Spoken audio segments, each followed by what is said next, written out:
Is a Disney itinerary worth the time of just like actually taking the time to make and all the things? We're gonna go over that today because I did it for our trip. I planned out like from the moment we wake up to the moment we go to sleep for every park day.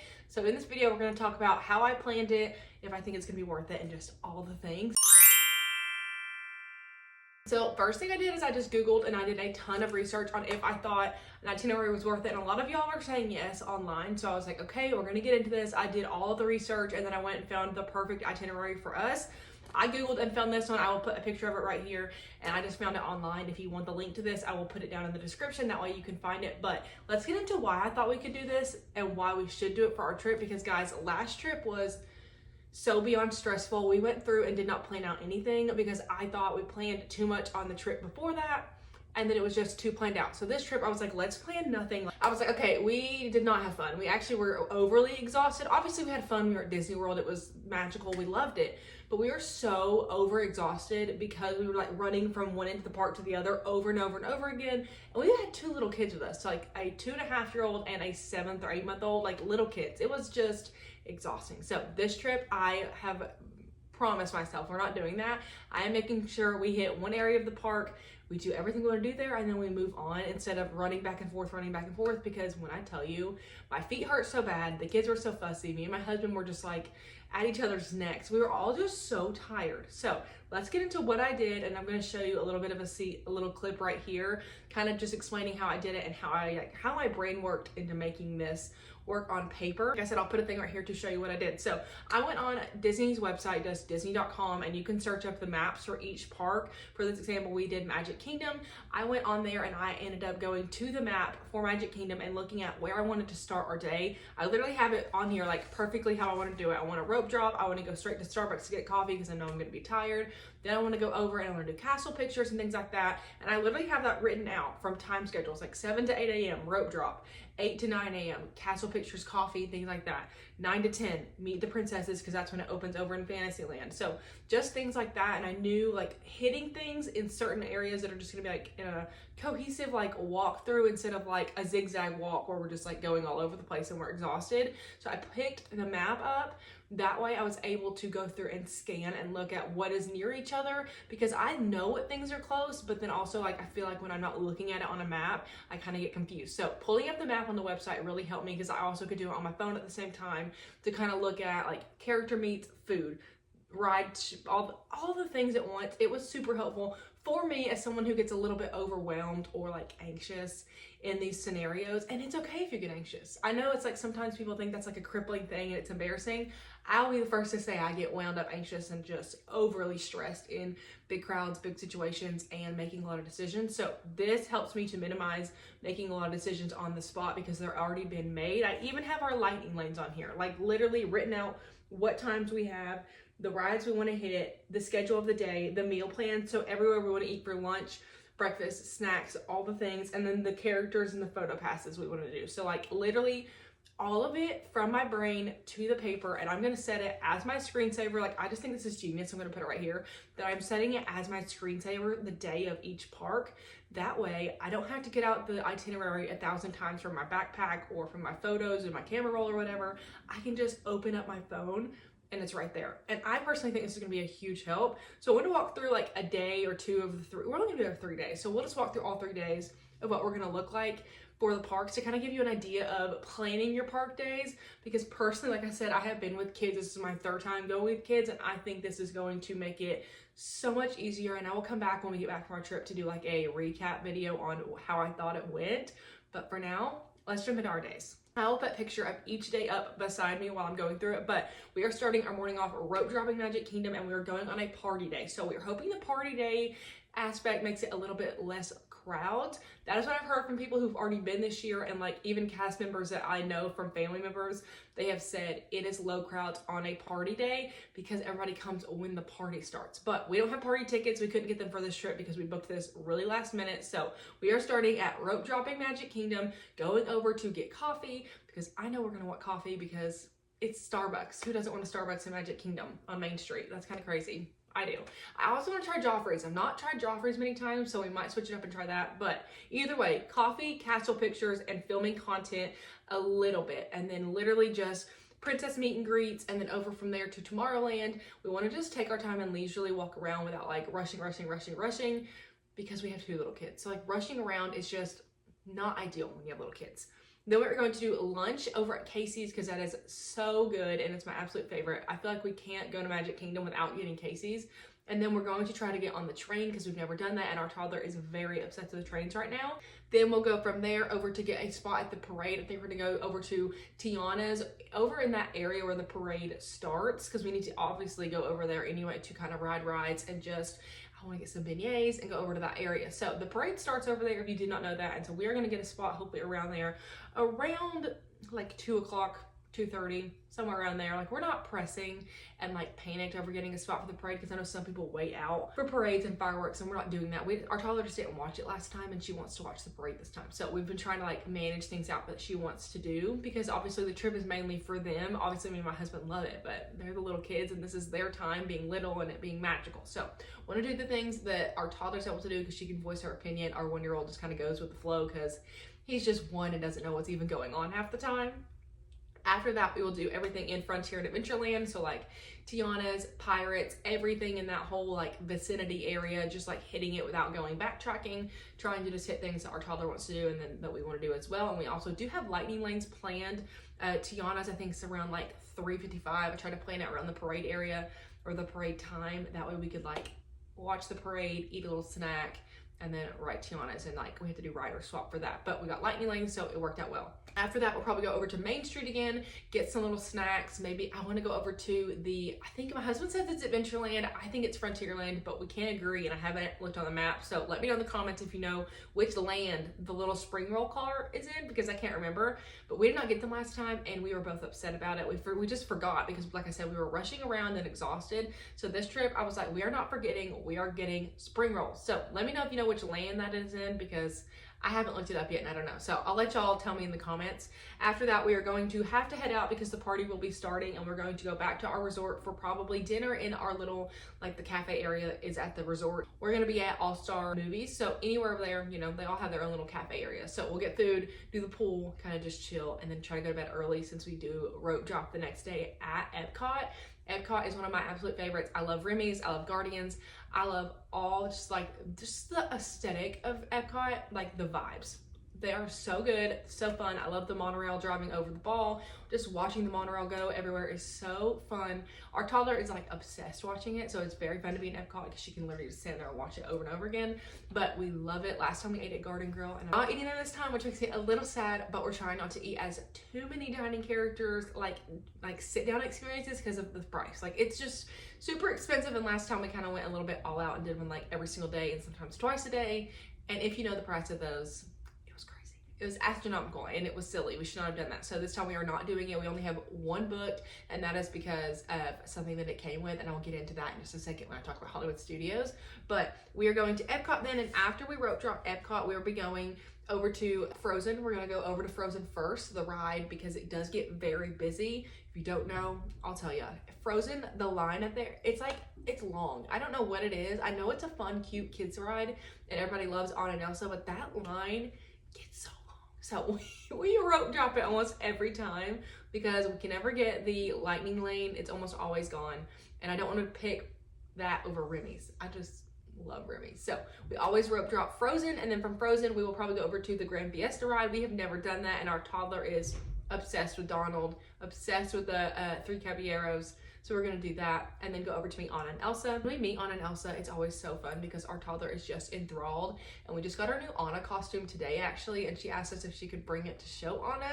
So if you want to see that, come back, because my husband was like, absolutely you can, because how do you say no to a sweet little almost 3-year-old asking if she can meet Anna in her Anna costume? It was too cute. So we are then gonna go over to the Mickey and Friends at World Celebration. That is one of my favorite meet and greets. We did that last time, just me and my toddler, because the little one was napping and my husband took him. It was one of the sweetest interactions. They were walking her around, holding her hands. Minnie and Goofy were just walking her around. And obviously they can't talk, but like they were shaking her head when she was saying things. And it just felt so special, and she loved it. It was so sweet. So definitely do that again with all of us, because I just want to enjoy that and experience it with my husband too, because it was so fun. Then we'll go from there to the beginning of Epcot at the ball, because I want to go up to the front again and get some fun content up at the ball since we just go over to Frozen first thing in the morning, we're like rushing over there kind of because we want to get up there quick and get through the line when we are rope dropping to make it not a very long wait. So then we're just gonna leisurely walk around from there over back up to the ball. And we do have lining lanes for Guardians, I think around like 10:50. So we'll probably do all that stuff over in that area and like walk from there to Guardians, from Guardians to World Celebration over to the Epcot Ball over to Moana, Nemo, Living with the Land, that area. And then we're going to go take naps because the day before, I know we're not taking naps and the kids are big nappers.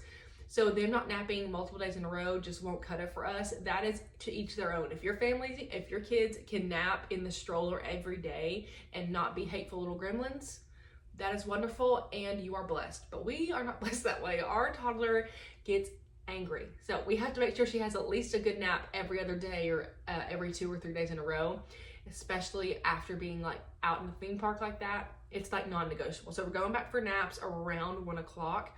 Gonna get like a quick service meal and then go take naps for about 3 hours. Come back around 5 and then 5 o'clock until the fireworks show starts or the light show they're doing.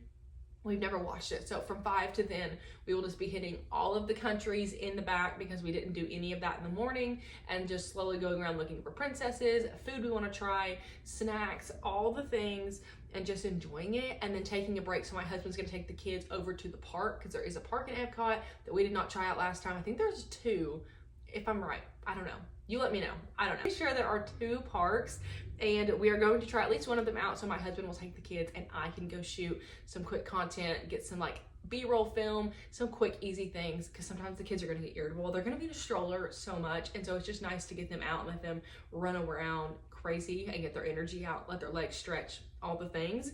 But for there, we'll just get snacks, like I said, dinner, all the things until the light show, and then we will go back and go to sleep until the next day, which is our last park day, which makes me sad. This is the shortest trip we have ever done, 3 days, but this is another rope drop day. We are a rope drop family. I know some people are like, we just sleep in, we need the sleep. That's what the midday break is for, and I will die on that hill. It's so much better to rope drop because rope drop is so peaceful. Yes, it's like chaotic in the process, like you get there and there's like 1,000 little people and you all look like ants because there's just so many of you, and sometimes if you get there like right at rope drop, you're like stuck in the back and all these people are in front of you. I'm telling you, it's so worth it though, because everybody like spreads out in the crowd around the park, and it is so nice because you're not having to rush between everybody that's in there during normal hours. Even if it's just 30 minutes, an hour, whatever, it is so nice. We love doing it because then we just go over, like I said, for Magic Kingdom, get a coffee, slowly walk around at the castle, enjoy the low crowds, because then there's people in your pictures or your content or whatever, but not as many. I love rope drop. So we're gonna go there, go over to Star Wars when it first opens, because I have some really insanely cool shirts for me and my husband that we're going to be wearing that I want to get some content in. Then from there, we're going to do Minnie and Minnie's. Okay, misspoke. We're going to rope drop Mickey and Minnie's and then go to Star Wars. Then it's characters and snack and breakfast time because we love meeting the characters. That is like one of the biggest things we strive to do every trip. My husband's opening the garage. But we strive to do this every trip because our toddler is just a toddler and she's little, and then we have a 1-year-old who it's gonna be his time soon, where they think this is like magical and real, and like to them this is their life. Like it's just so sweet. Every time we meet the characters, like our toddler just lights up, and it's so fun. So I'll never not take the 5 to 15 minutes or whatever it's gonna be to wait in the line to meet the characters, because there's gonna be a day, and this makes me so sad, there's gonna be a day when they don't think they're real, and I hate that. So for now, we will be taking the time to meet the characters. But then we will do all the little area. I know Disney Play or Disney Junior area is closed off right now because they are redoing that whole like Star Wars launch bay back half area, which is going to be really freaking awesome. I'm actually really excited about it. So I'm pretty okay with the show being like not happening right now, even though we did love that show. We're going to go over instead and do Ariel show, Frozen show, anything in that area, then lunch and naps.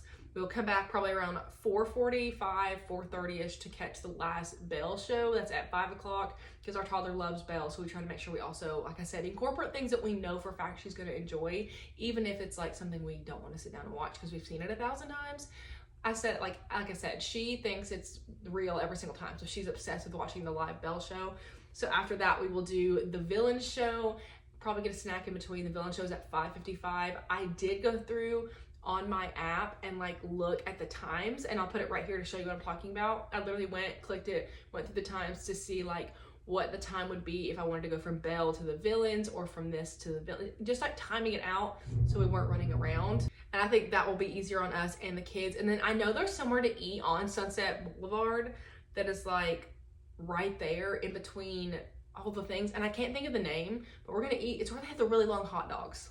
If you know what I'm talking about, you're a real one and you know, but they are so good, and I want one of those to eat for lunch. I'm already telling you now. I know I'm gonna want to eat that for dinner or lunch, whatever. So we're gonna go over there to eat, and then we are going to do Toy Story around 7-ish from till 9. And we have Fantasmic. Okay, I completely forgot. Fantasmic. This like hit me and made me realize what I was saying earlier, where I was like, I'll tell you all about why we have a character like meal. Okay, we're doing a character meal at Hollywood and Vine with Minnie and her friends. That is not till after 12, and we didn't want to do after 12 because the kids would be so fussy. So we did breakfast with the Disney Junior people, Disney Junior characters. That is at Hollywood and Vine at 10 in the morning because we're doing the Fantasmic dining package, where you get special seats for Fantasmic that night that are like guarded off, that you don't have to worry about where you're gonna get a good seat. They're such good seats, like dead in the center, easy. I've seen someone else say they love it, and I was like, you know what, let's do it, let's review it, and let's try it out, because I wanna do Fantasmic, but my husband doesn't wanna do it because of fighting the crowd to get in to find good seats. So I was like, ooh, compromise. And we get to do a fun character meal. So that is something we're doing. Come back if you want to see a review on that, because I'm going to do a whole other video on that experience, just to kind of let y'all know if it's worth the extra money and all the things. But that is our last day, because once Fantasmic is over, we go back to our resort to go to sleep. And then we have our travel day. Our travel day is a little different than we've ever had before, because I do have a travel itinerary as well, because it's a long travel day. We normally travel like early in the morning and get home like around 3 or 4. Well, this travel day, our flight does not take off until 10 p.m.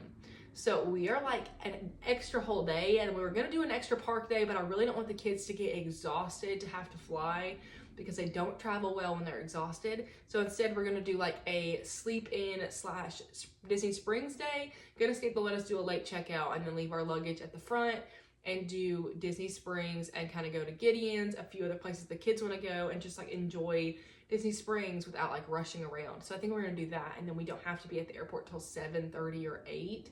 So that won't be terrible. It's just a really long day with not much to do, but I've heard Disney Springs can take up a whole day. So we're gonna test that out, and I'll, like I said, come back for another video, and I'm gonna do a video on that as well, because I want to kind of bring y'all along and give y'all the review of it, because we're gonna do it for the first time, and I'll let you know the rookie mistakes, what to do, what not to do, and all the things.